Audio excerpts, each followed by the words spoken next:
Maharashtra news सदैव आपल्यासोबत। नमस्कार, मी ज्योती। गरजा महाराष्ट्र न्यूज मध्ये आपलं स्वागत। सर्वप्रथम एक नजर टाकूया आजच्या हेडलाईन्सवर। देशाचे पंतप्रधान नरेंद्र मोदी यांनी देशवासियांना दिल्या होळीच्या शुभेच्छा। पावसाळ्यापूर्वी रस्त्याची 12 ते 60% कमी रकमेत डागडुजी करणाऱ्या प्रस्तावांना पालिकेतील सत्ताधाऱ्यांनी दिली मंजुरी। आणि अवैधरित्या दारूचे बॉक्स घेऊन जाणाऱ्या ट्रकला नगरच्या दारू उत्पादन शुल्क खात्याच्या पथकाने केली अटक। ट्रकमधून सुमारे 80 लाख रुपयांचा माल करण्यात आला जप्त। गरजा महाराष्ट्र न्यूज सदैव आपल्यासोबत। आता बातम्या विस्तृतपणे। देशभरात होळीची दमदार तयारी सुरू आहे। देशाचे पंतप्रधान नरेंद्र मोदी यांनी देशवासियांना होळीच्या शुभेच्छा दिल्या आहेत।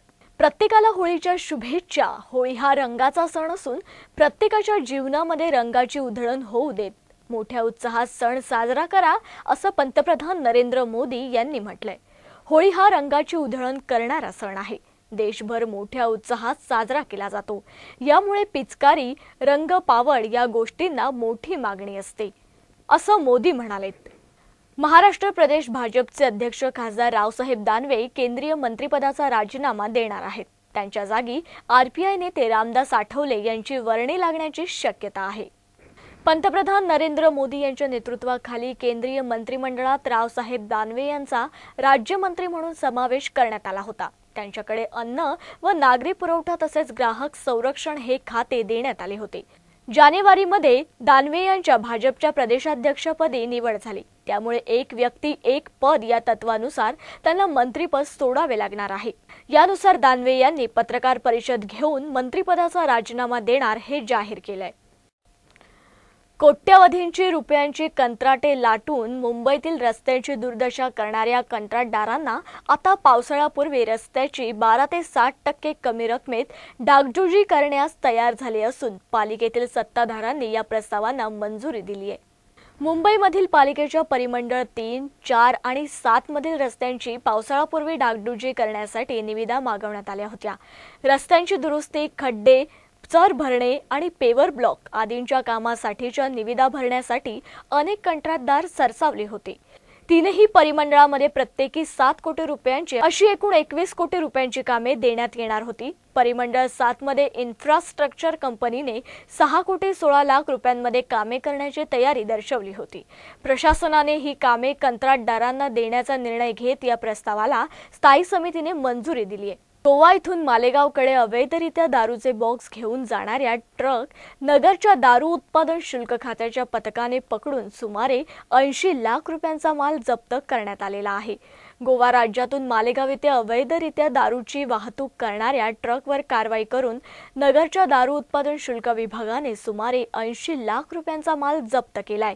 उत्पादन शुल्क विभागाच्या पोलीस अधीक्षक भाग्यश्री जाधव यांच्या पथकाने ही कारवाई केली आहे। गोवा राज्यात दारूवर टॅक्स कमी असल्याने महाराष्ट्रात अनेक ठिकाणी अशा प्रकारची दारू मागवली जाते।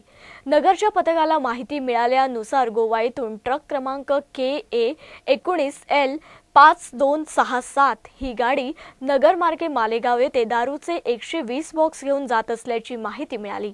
यानुसार पथकाने सापळा रचून गाडीसह मुद्देमाल जप्त केलाय। या कारवाईबाबत दारू उत्पादन शुल्कच्या पोलीस अधीक्षक भाग्यश्री जाधव यांनी अधिक माहिती दिली आहे।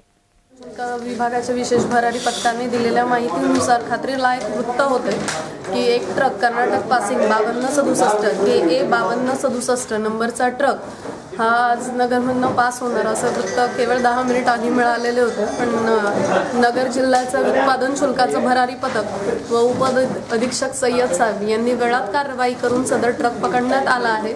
सदर 10 चाकी ट्रक असून त्याच्या मुद्देमालाची किंमत ही 80 ते 85 लाखाच्या घरात असून साधारणतः 1200 बॉक्सेस डुप्लिकेट विस्की आढळलेली आहे। सदर माल हा महाराष्ट्र राज्याचा कर चुकवून व त्याचप्रमाणे हा बनावट स्वरूपाचा माल होता।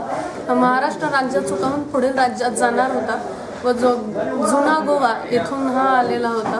पुढील तपास व उर्वरित डिटेल माहिती दरम्यान या दरम्यान 2 आरोपी आढळून आलेले आहेत जे दोघे केरळ येथील आहेत। जॉन पीटर नाव आहे। पोलीस अधीक्षक भाग्यश्री जाधव यांच्या कारवाईत 2 आरोपी पकडले गेले असून तपासाअंती महाराष्ट्रामध्ये अजून कोणत्या शहरांमध्ये अशी दारू मागवली जाते याची माहिती मिळेल।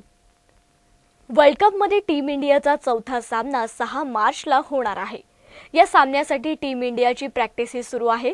सरावातून क्षणभर विश्रांती घेऊन खेळाडू शहराची सैर होते, पण टीम इंडियाचा फलंदाज रोहित शर्मा मात्र खेळाडूंसोबत नाही तर एका तरुणीसोबत फिरताना दिसलाय।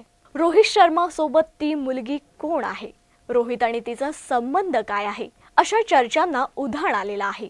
वर्ल्ड कपमध्ये टीम इंडियाच्या व्यवस्थापनाने खेळाडूंच्या पत्नी किंवा गर्लफ्रेंडला सोबत ठेवण्यावर बंदी घातली आहे, पण तरीही सामन्याच्या 2 दिवस आधी रोहित शर्मा खुलेआम त्या तरुणीसह फिरत आहे। ही तरुणी कोण आहे याबाबत अद्याप कोणतीही माहिती मिळाली नाही। वृत्त आणि मनोरंजन अशा स्वरूपात असलेल्या ETV मराठीचे काही महिन्यांपूर्वी पूर्णपणे मनोरंजन वाहिनीत रूपांतरण झालं। आता पुन्हा एकदा लवकरच ETV मराठीची वाहिनी नव्या स्वरूपात कलर्स किंवा कलर्स मराठी या नावाने ओळखली जाणार आहे। ETV मराठीवरून वृत्तविषयक कार्यक्रम आणि बातम्या पूर्णपणे बंद करून ETV मराठीला पूर्णपणे मनोरंजनात्मक वाहिनी बनवण्यासाठी प्रयत्न सुरू करण्यात आले। वायाकॉम 18 तर्फे कलर्स ही हिंदीतील मनोरंजन वाहिनी चालवली जाते। ETV मराठीचा चेहरा आता पूर्णपणे पालटण्यासाठी वायाकॉम 18 समूह सज्ज झालाय। येत्या गुढीपाडव्यापासून म्हणजेच 21 मार्च पासून ETV मराठी वाहिनीचं नामकरण होणार असून नव्या स्वरूपात ही वाहिनी कलर्स मराठी किंवा कलर्स या नावाने प्रेक्षकांना पाहायला मिळणार असल्याचं ETV मराठीच्या उच्चपदस्थ सूत्रांकडून सांगण्यात आलंय। जाता जाता पुन्हा एक नजर टाकूया आजच्या हेडलाईन्सवर। देशाचे पंतप्रधान नरेंद्र मोदी यांनी देशवासियांना दिल्या होळीच्या शुभेच्छा। पावसाळ्यापूर्वी रस्त्याची 12 ते 60% कमी रकमेत डागडुजी करणाऱ्या प्रस्तावांना पालिकेतील सत्ताधाऱ्यांनी दिली मंजुरी।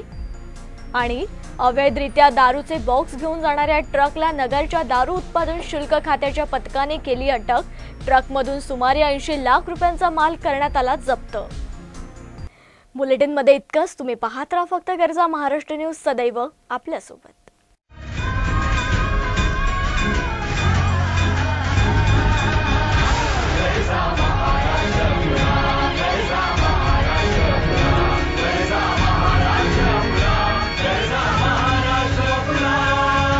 गरजा महाराष्ट्र न्यूज, सदैव आपल्यासोबत।